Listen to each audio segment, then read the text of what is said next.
It's time that I did a full Luigi's Mansion pasta, and for what I got, I feel rather split. I mean, I like how well detailed the technicals of the beta were all about, but I don't like the random blood and gore being put in at random. I understand that the original game was going to be darker, but not to the point of killing Nintendo's mascot and putting gruesome detail when it's otherwise a family-friendly game. I think this story should have been rewritten to be more realistic for the game's original intentions of giving it a T-rating as opposed to writing about it as if it was a rejected Silent Hill game.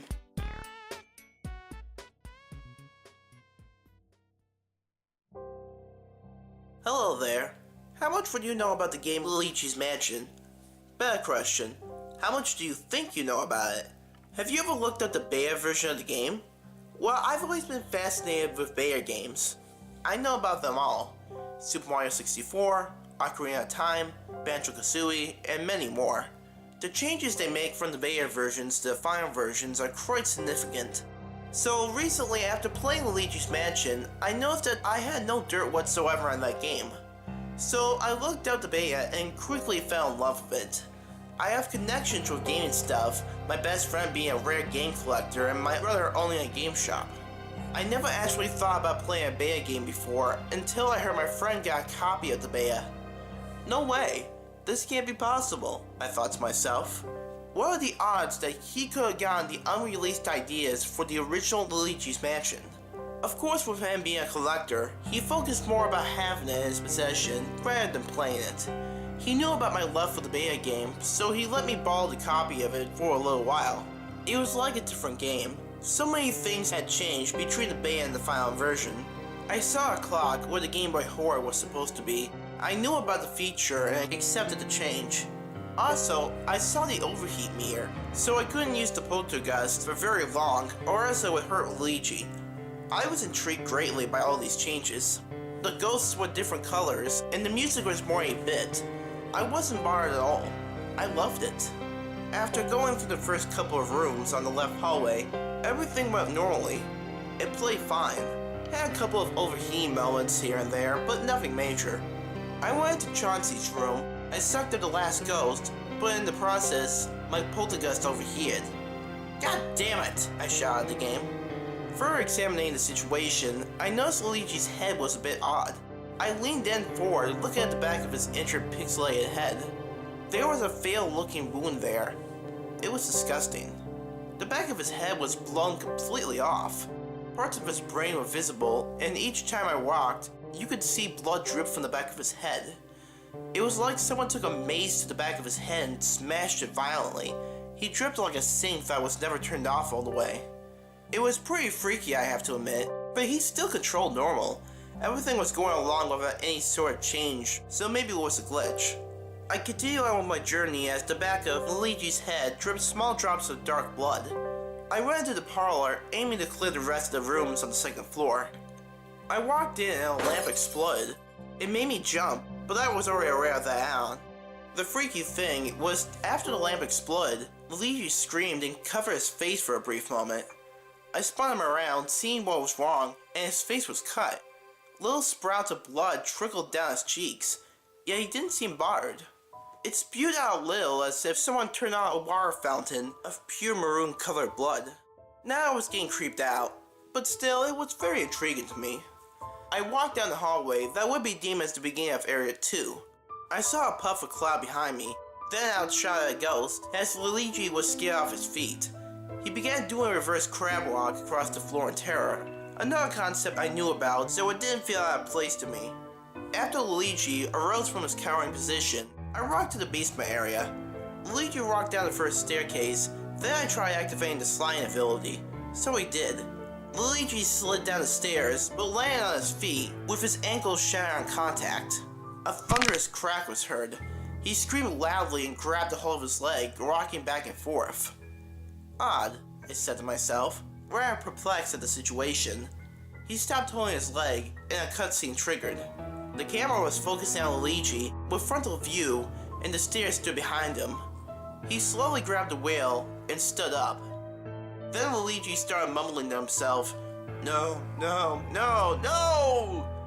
The camera panned over to show ghosts in the corner. They all fled, after turning around to see Luigi screaming in disbelief and horror. From there, it was unveiled the body of a very dead and rotting toad. The top of its head looked like a giant had taken a bite out of it. Maggots crawled through the freshly opened gap in his head. Half of his face was missing. The left side had just had the flesh ripped off, showing just bare bone. His jaw was dislocated and hung askew, while his head leaned against the wall, unable to support its own weight. Clearly he had been dead for quite some time. But what were the ghosts doing there? Were they fiend? It bothered me though, so I sat there, controlling my hand with sweaty palms, and paying heavily as if I had undergone a marathon. Should I go on, or should I just leave it alone? Same thing with the cutscene that took only a couple minutes felt like hours. Just contemplating what to do next felt like a psychotic idea, but I may not ever have a chance at this again, so I kept going. There was only one other place I could think of that I haven't been to yet. Outside. Luigi was a mess. The bleeding had slowed down as his movements. The blood had only dripped every few seconds rather than each step. His foot was sideways, yet he walked normally, but slower as if he was experiencing that thing we define as pain. Filled with curiosity, I figured it was one of those times where it was better not to ask questions. As I made it back to the foyer, I stared at Luigi. Again his eyes sunk. His face looked as if it were melting plastic. I grabbed open the door to explore the outside world and look at what else was out there. Unfortunately, I couldn't get to walk more than 3 steps before a cutscene triggered. My fears had risen as I placed the controller in my lap and covered my mouth with my hands. My heart sped up and I didn't know what to expect next. I knew the beta was scarier than the original, but I never dreamt it would be this much more adrenaline-filled. Luigi opened his mouth in shock. The camera turned from a frontal view of Luigi over to Bowser standing in front of a tree. Bowser had his head turned, then looked over his shoulder. He stood out of the way of the tree as it showed Mario torn to shreds hung on the tree like a sick holiday decoration. An arm stuck through a branch, his torso sliced in half with all his organs swept out lying on the floor. His head lay on top like a star to a Christmas tree. The lightning flashed as it showed a more detailed image of Mario's face. His eyes were rolled in the back of his head, his mouth drenched in blood. His mustache had been ripped off like a band-aid, and his skin hanging in pieces as if someone had dragged a cheese grater slowly across his face. That was it though. The cutscene ended. Next thing I know, Luigi is standing back where I left him, his hands grasping his head whilst looking down at the ground. If he squeezed any tighter, it looked as if it could pop.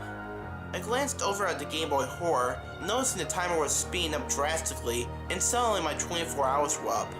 After the timer was up, the Game Over cutscene started, showing Luigi's lifeless face. The same face that stays in your mind and haunts your dreams each night. The lightning flashed again, showing his dismembered face, with a gash diagonally from his right eye to his left side of his mouth. It continued to play, but this time showing things from Luigi's point of view. Luigi looked down at his hands as they started to slowly go transparent and fade away. He grabbed the poltergeist and thrust it off his body and placed it on the ground in front of him.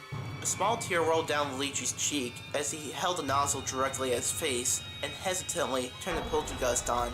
He screamed loudly, and my speakers began to fill with static.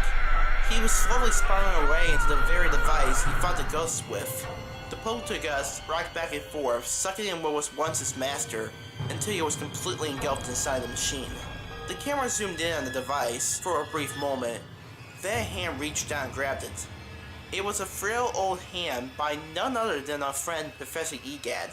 He grinned violently with his baby tooth, looking almost sharp enough to cut through flesh. He walked off with his creation and all its captives.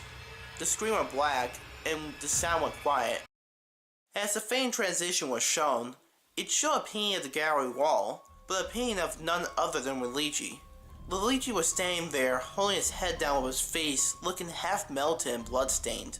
Behind him was a crowd of ghosts, reaching for him, ready to get their revenge for now and the rest of eternity. I sat still, too scared to move, when suddenly I noticed something. A cloud of smoke was ascending from my GameCube. I panicked, stood up, and backed away. Within seconds, it burst into flames. I darted out of my seat and filled a glass of water to douse out the burning hardware. The fire was extinguished, and the smoke filled my room. I walked over to open the windows and air the place out, then sat back in my chair. I leaned in to grab the GameCube. I yanked it violently out of place, so the cord split. Not like it mattered anyway, it was broken. But when I opened the disc slot to search for the beta disc, it was vacant. I looked at the wreckage from what was once my GameCube, and it was completely empty. I peeked in closely and saw the words Luigi's Mansion whisper into the disc slot. The next day, I met back up with my collecting friend. I asked him where he had gotten the beta for Luigi's Mansion, but all he did was look at me puzzled and said, "What beta?" I spent countless hours trying to tell him what happened, but he didn't believe me. I tried showing him the words etched inside my GameCube, but I couldn't find them. The GameCube was still a wreck, of course, but it was nothing more than overheated, worn-out ruins of an old Nintendo product.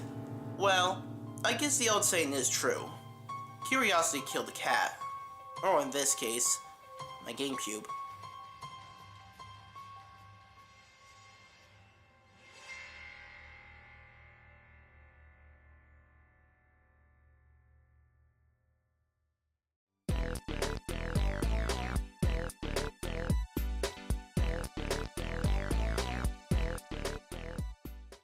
I darted out of my seat and filled a glass of water to douse out the burning hardware.